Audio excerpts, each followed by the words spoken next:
either or both, just your assessment of the defense's overall performance in the game on Saturday, and what have been some of the coaching points that the coaches have emphasized since then? We know we didn't play up to our standard. We set a high standard for ourselves, and we were hoping to play better than that. But that's football, that's life. So we just got back in the room.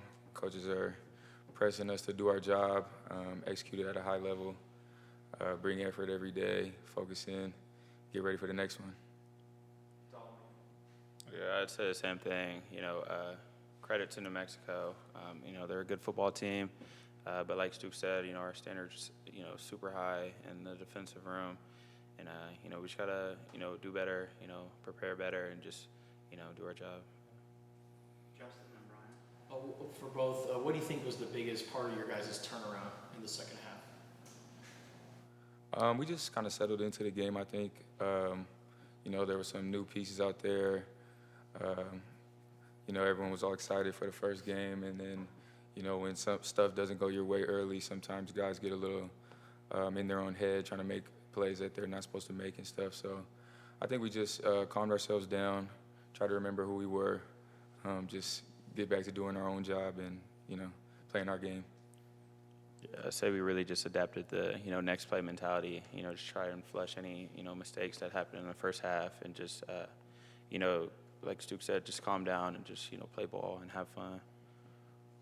Brian and Delaney in the back. It seemed like there was a little bit of a rotation with you guys in some of the positions in the secondary. Is that kind of what Coach Akina had been mentioning about, like, almost making it positionless?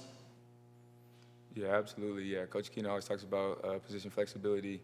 We have a lot of high-level guys that can play high-level football. So, it helps us keep our legs fresh with that rotation, and the level of play doesn't drop off when a new person comes in. And so someone like Genesis, when he comes in and fills in for somebody, how do you think he performed? I thought he did a great job.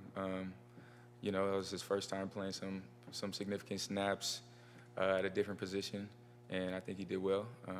I'm excited to see what he keeps doing going forward. Delaney and then Troy. Dalton, with a new coach and new players in the team, what have been some of the major adjustments coming into this season? You said the major what? Adjustments coming into this season. I would just say, trying to create that bond, because, the stronger your bond is with the man next to you, the better and faster you can play. And just for a player to coach, I would say just trusting, the new coaches that came in. And I think we got 46 new players, so we're just trying to build trust and a bond between each other.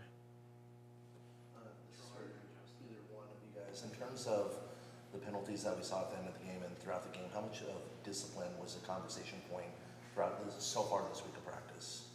Yeah, I would say a big focus, a major focus, and that's just not the level of play that we abide by. So we're just getting that cleaned up, and we can't have personal fouls. Not gonna fly. Justin and Brian. How are you guys able to retain the turnover sword, and how was it being able to use it on Saturday? Oh yeah, that's a fun tradition. Our defense loves it, and Lauren takes care of all that stuff for us. So shout out Lauren. But yeah, it's a fun little tradition we have now. Trying to keep it going. Brian, I was kind of going to ask about the same thing. Are you aware that Texas is now doing one? They got Johnny brought one over. Oh, he's got I've the seen turnover sword that, too. Are you guys okay with that? Yeah. Is that his idea? Yeah, no, Yeah. Coach Nelson's got all the leeway he wants. But yeah, no, it's a fun thing. I'm glad he showed it to us. I'm glad we can share it. He allows us to keep using it over here too. Any more questions? Yes, I'm sorry. Go ahead. So, T-Mac was, obviously, special, but a lot of people are wondering, who's going to be the next wide receiver that steps up. What do you guys think about that group of players and who has stood out to you? I think we have a fantastic wide receiver room.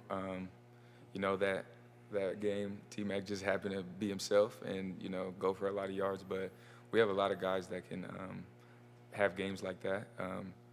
JP is a high-level threat in that slot. Montana is a savvy veteran receiver. Kean, you saw Kean had that really good catch. You know, he's definitely a receiving threat as well. Then we got some young guys, Malley, Chris Hunter. They all can play. They're all high-level receivers.